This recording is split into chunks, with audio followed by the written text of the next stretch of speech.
Naam, sambamba sana mpendwa msikilizaji na mtazamaji wetu. Hizi ni habari zetu za asubuhi ya leo, ikiwa ni tarehe 15 mwezi Oktoba mwaka wa 2025. Kutokea mashariki mwa nchi ya Jamhuri ya Demokrasia ya Kongo, hii ni Amani TV Media, kituo bora cha matangazo ambacho kinakuletea habari za ukweli na za uhakika kuhusu yote yanayojiri mashariki mwa DRC, lakini pia ulimwengu mzima. Uhali gani mpendwa msikilizaji na mtazamaji wetu popote uliko? Matumaini yangu makubwa ni kwamba utakuwa salama usalimini. Ninayo furaha tele ya kuweza kukualika katika habari zetu za asubuhi ya leo, ili upate kufahamu yote yanayojiri sehemu mbalimbali. Mpendwa msikilizaji, tunakuletea habari za sehemu mbalimbali mashariki mwa DRC, ili upate kufahamu yote yanayoendelea uko na uko, hususan kwenye uwanja wa vita. Matangazo yetu yanakujia moja kwa moja kupitia Amani TV Media, lakini uko Shabunda unatunasa vema kupitia Radio Mutula ambayo inakutangazia kwenye mawimbi ya 92.8 FM. Hivyo ili uendelee kupata habari zetu kutoka uko kwenye uwanja wa vita na sehemu mbalimbali, na kusi wewe kuweza kusubscribe channel hii, kucomment, lakini pia kusambaza habari zetu kwa walio wengi zaidi. Asubuhi leo utakujuza kuhusu kipi ambacho kinaendelea uko kwenye uwanja wa vita, lakini pia utakujuza kile ambacho kiliendelea uko Kenya na Nairobi, ambako kulikuwa na mkutano mkubwa ulioitishwa na rais wa zamani wa nchi ya Jamhuri ya Demokrasia ya Kongo. Mpendwa msikilizaji, tutakujuza kila kitu ambacho kimeendelea uko na kipi ambacho kimepangwa uko. Kwa hivyo nakusihi kuwa nami mwanzo mpaka tamati ili twende sambamba.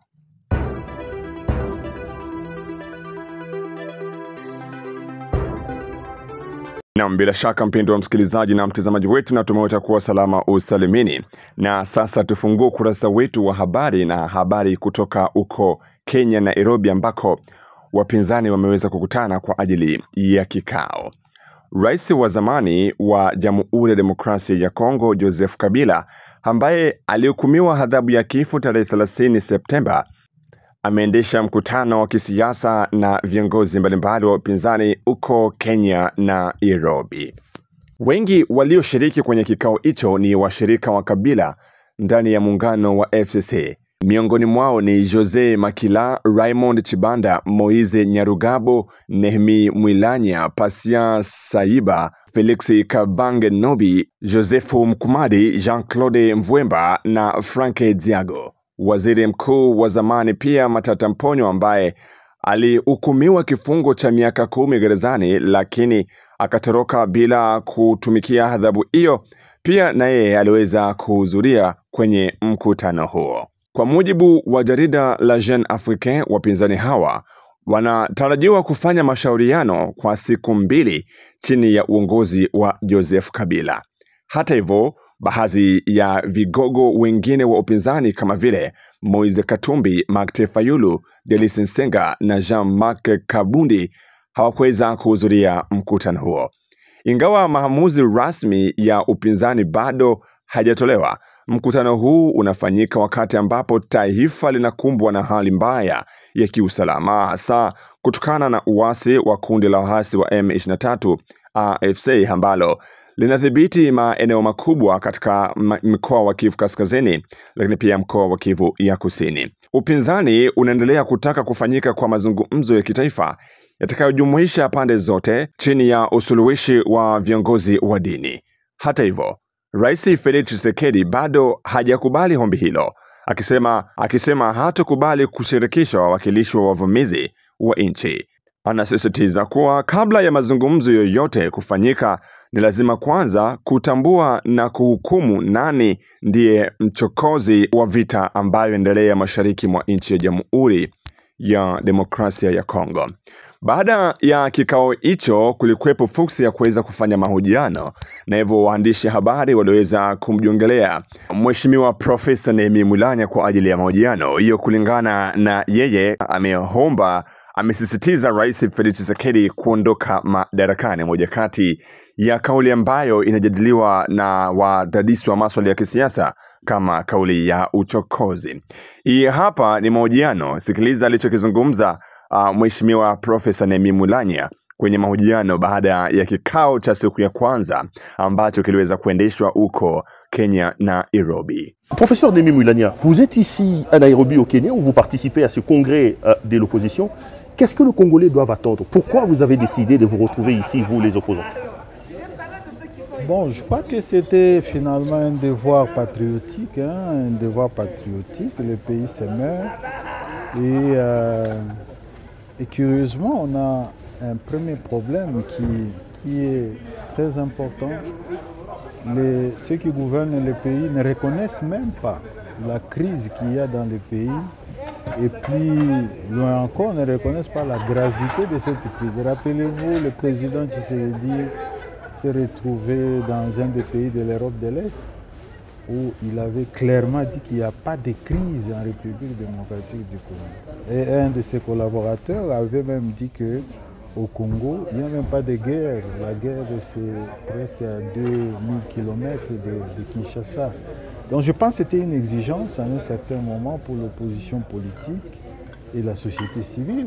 Bref, les forces vives aussi, de pouvoir au moins eux, en ce qui concerne elles, en ce qui concerne, n'est-ce pas, la première question, y a-t-il oui ou non crise dans le pays et une crise grave, de reconnaître ou pas, ce que ne fait pas le pouvoir jusque-là. Et deuxièmement, c'est encore important de faire cet exercice d'évaluation. Nous avons des institutions qui nous disent c'est presque des noms aujourd'hui parce que leur légitimité est mise en cause, non pas seulement parce qu'elles n'ont pas été élues, mais aussi parce que la population ne se reconnaît pas en elles.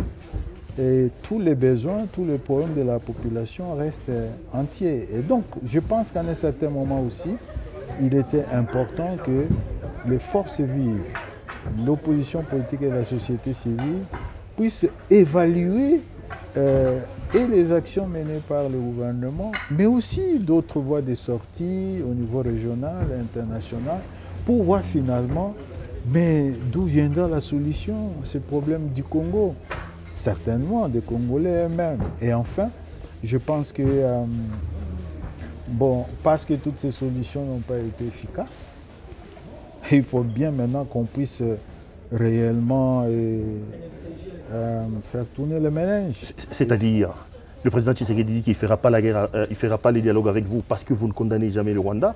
Quand vous dites que vous allez tourner les ménages, c'est quoi? Vous allez rejoindre Corneille Nangaa, que vous ne condamnez d'ailleurs pas souvent, ou presque pas, vous ne condamnez pas le Rwanda. C'est quoi la recette finalement quand vous dites que vous allez tourner les ménages? La question, la condamnation, la guerre, c'est une diversion.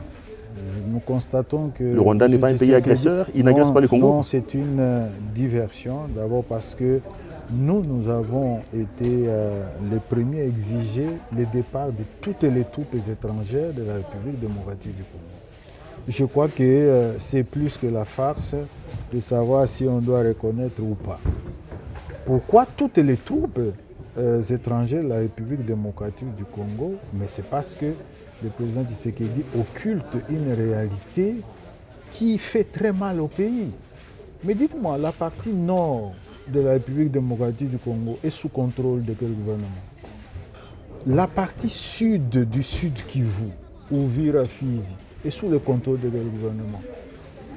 Et lorsque justement on focalise l'attention sur un seul pays, nous disons non, la souveraineté du Congo doit être totale et entière.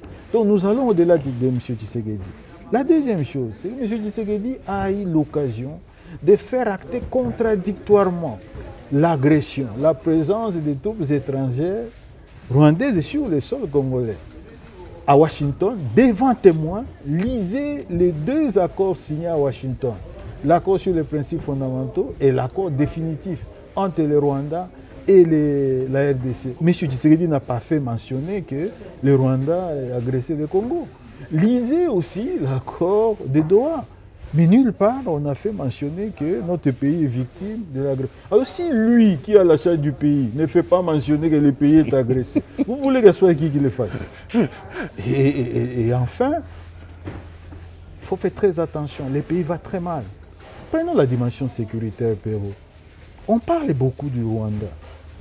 Mais une ONG, un consortium d'ONG congolaises et internationales, dénommé Lisanga, vient de sortir un rapport qui vous rappelle Mais la situation sécuritaire à l'ouest, dans les Bandundu, le Congo central, et même à Kinshasa, ou avec le Mobondo. Mais cette crise a fait 5000 morts aujourd'hui. Qui s'en occupe? Lorsque c'est tout près même de Kinshasa, au fait, dans Kinshasa, Maluku, c'est dans Kinshasa. Mais dites-moi, qui parle de la situation à Ituri? À Ituri, où justement, on ramasse des morts tous les jours.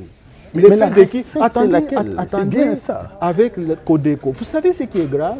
C'est que l'armée considère le Codeco comme c'est supplétif. Alors que tout le monde sait justement tous les méfaits de la Codeco. Dites-moi enfin, ces morts-là.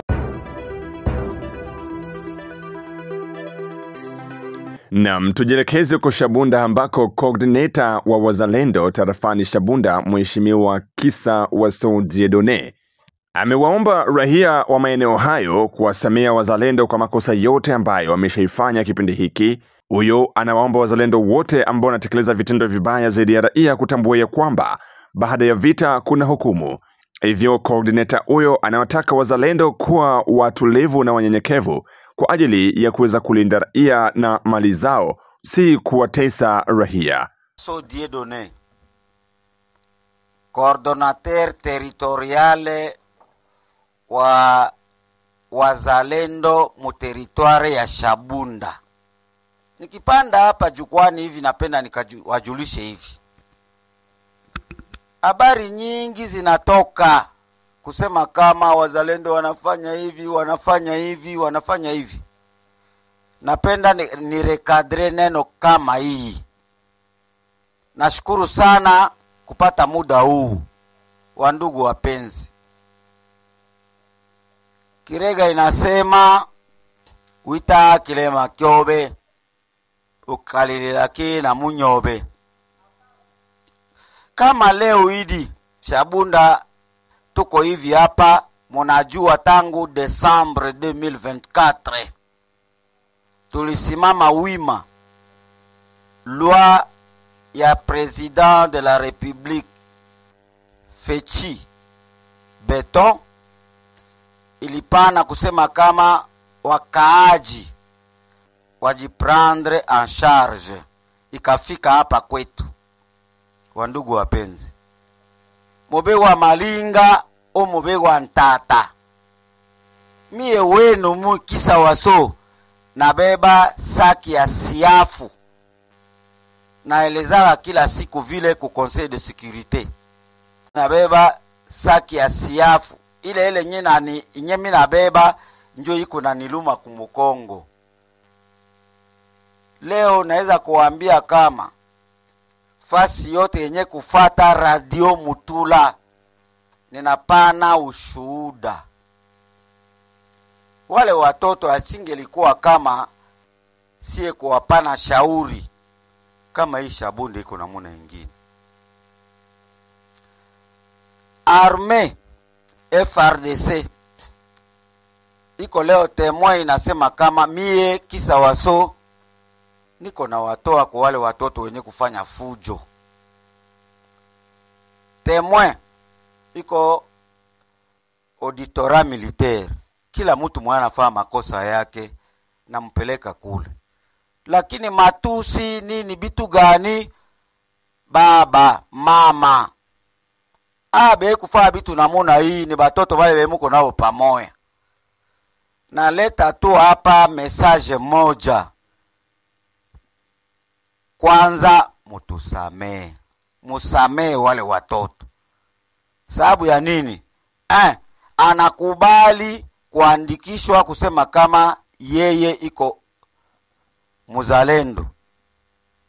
Anaacha kwake, anaacha kazi anakuwaka nao ya Bulimai, na muleta hapa, sina namuna ya kumukulisha. Administrateur du territoire anatoa yeye peke kauli ya kusema bakaaji baanje kutukulisha sisi. Lakini sasa eske ile chakula inabaenea?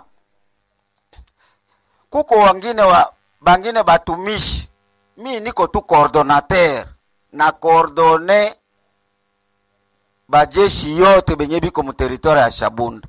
Hapa tuko na groupe 1 ya coordination, 2 ya General Ndundu mwenye tulijenga naye hii kazi, 3 na njo programe wa ndugu wapenzi, mwenye kupenda kujua hii habari afike ku coordination ya Shabunda. Mimi nasema na mimi najua wazi kama Mungu iko pamoja na mimi. Sasa majeshi ya wazalendo, sijue kama kule kwote kwenye biko wananisikia. Trakaseri yenye inafanyika wa ndugu wapenzi, haiko coordination njo iko inawatuma. Haiko coordination. Lakini coordination ina coordonner mainite yote ya wazalendo mu territoire ya Shabunda. Na kila mtu iko natuma bale bake. Kwenye balikuwa banaenda banafanya maexaction, inashuka kujina ya Kisawaso. Mwenye kusikia asikie maana hii maneno niko nasema. Na wale wenyewe wiko natuma wale batu kule kwote, wajue wazi kama kiisha vita kuna sheria. Banasema prinsipe yao, banasema Mbemba kukulaka nyama, lakini basoda yake njo beba alikulaka nyama kule Republique Centrafricaine. Mbemba akafungwa. En fait de compte Mbemba alifunguliwa. Lakini sasa mbele ya mie kufungwa nitakuwa natoa moja kwa kila mtu. Nilifanya kuinisie mu territoire ya Shabunda pamoja na Conseil de sécurité ya territoire kwa kudistingue muzalendo na mukaaji. Nilitosha carte de membre, baba mama, benye kumangene benye kumungini. Kama wanakufikia umuulize kwanja hivi, karte yako ya kizalendo iko wapi? Na kama ana hayo umuulize mwenye alikutuma ni nani. Kamata ordre de mission yake, feuille de route yake, waregistre kwanza ni nani mwenye alimutuma. Na benye alijia umwexekite, sababu mwana wane tombwa tutoke. Ujiepushe na ile bitu yote. Kama mimi naingia ku radio saa hii ni sababu ile bitu yote. Batu banalalamika sana na watu wananistaki. Kati yetu sisi bote njo kukubeba anistaki mpaka ku niveau national kusema mwenye anaangamiza territoire ya Shabunda, population inalalamika juu ya Kisawaso. Nitasema vile Fachivu Eto alisema, watu watanikaniaka. Siku bakubwa watakuyaka hapa, mutasema haiko ule njo mwenye alikuwa anafanya vile. Na ule mwenye nitendeaka hilo atakuwa wa kwanza kusema Kisawaso alifanya bitu namuna mpaka hii. Mabariere yote yenye nafanyika. Administrateur du territoire alitoa barriere ya Matili. Alisema barriere ya Mongembe, barriere ya Biankungu na barriere ya Nyalubwe. Ile barriere yote ine ilikuwa sababu ya sekirite ya territoire ya Shabunda, kudetekte banani benye banaingia na banani benye banatoka. Wa ndugu wapenzi,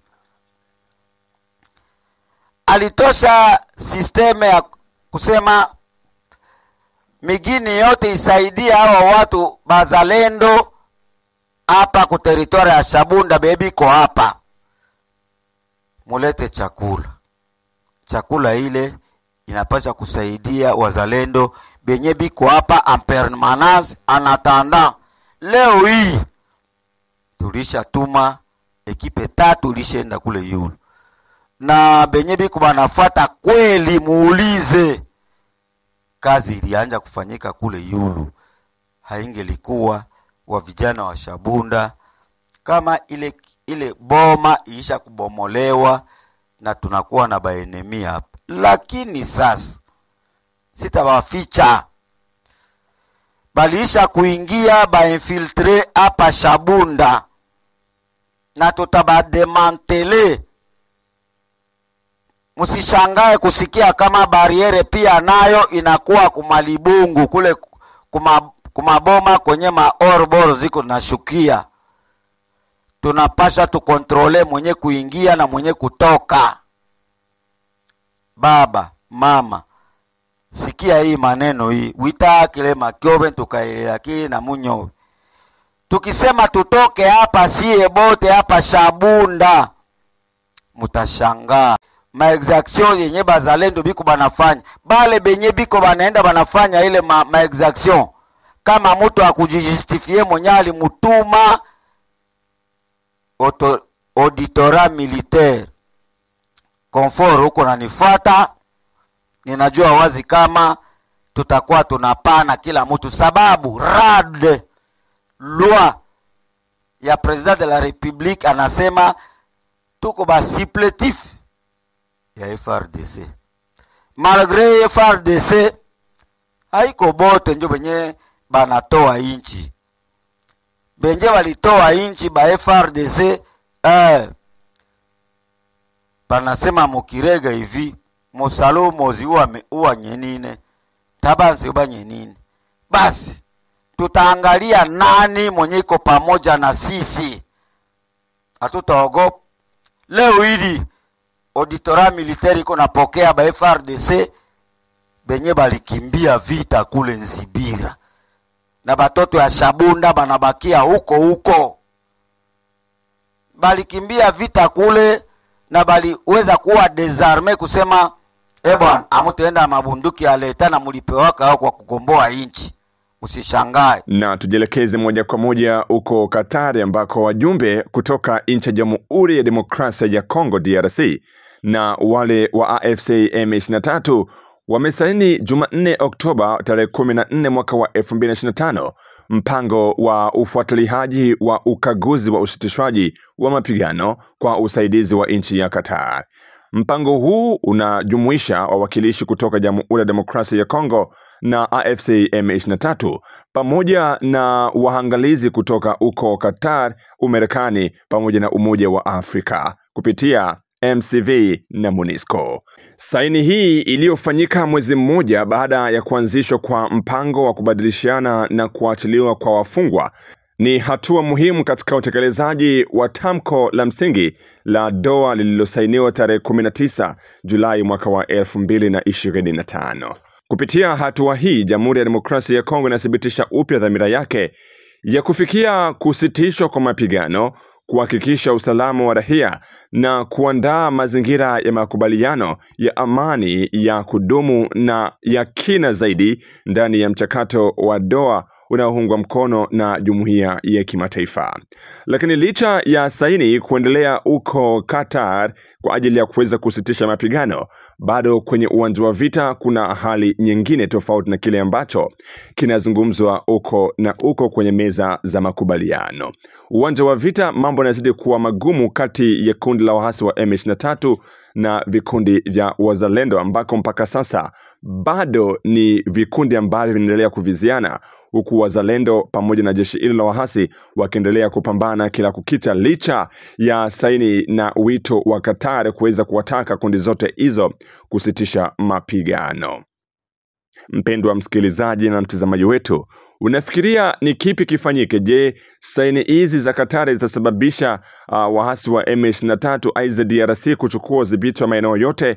Aiza unahisi ni kitu gani? Tuandikie kwenye comment. Ni kipi kifanyike ili DRC iweze kujikomboa na kukomboa maeneo yote ambayo yanashikiliwa na waasi wa M23? Je, wategemee saini hizi za makubaliano? Aiza ni kitu gani? tuandikie hapo kwenye komenti. Na hapa ndipo tunaweka nukta katika habari zetu za asubuhi ya leo. Na kusihi kusubscribe, kucomment, lakini pia kusambaza habari zetu kwa walio wengi zaidi ili uendelee kuzipata kama kawaida. Hii ni Amani TV Media, na tupata vema kupitia mtandao wa YouTube, lakini pia uko Shabunda unatusikiliza vema kupitia Radio Mutula FM. Kwa heri kwa sasa. Tukutane tena katika habari zetu za hapo baadaye.